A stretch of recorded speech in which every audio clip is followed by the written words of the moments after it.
Sana, hindi na lang ako naging ina mo. Sana, hindi na rin kita naging anak.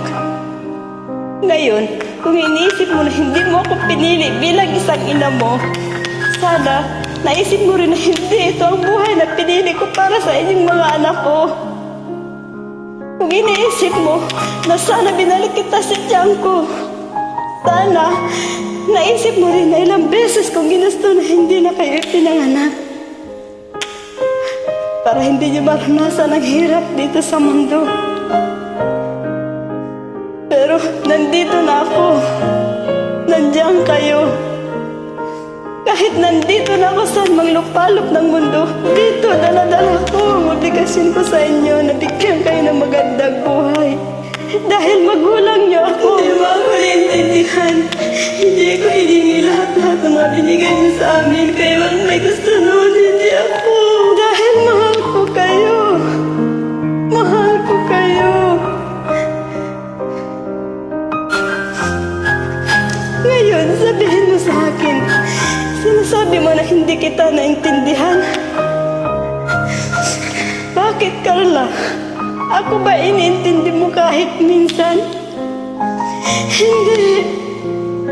Sarili mo lang iniintindi mo. Sana kahit minsan binigyan mo ng halaga lahat ng paghihirap ko sa inyo. Lahat ng pagsikripisyo ko sa inyo. Sana tuwing umiinom ka ng alak, habang hinihitit mo ang sigarilyo mo, at habang nilusay mo ang pera pinapadala ko sa inyo, sana maisip mo rin kung ilang pagkain ang tinis kung hindi kainin para lang makapagpadala ako ng malaking pera dito.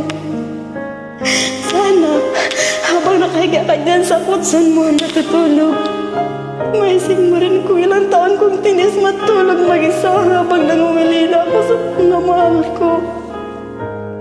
Sana maisip mo kahit konti kung gaano kasakit sa akin ang mag-alaga ng mga batang hindi ko kaano-ano, samantalang kayong mga anak ko hindi ko man lang malagaan. Alam mo ba kung gaano kasakit yun sa isang ina? Alam mo ba kung gaano kasakit yun?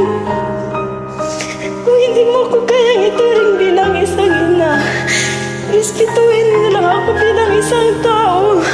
Yun lang, Carla.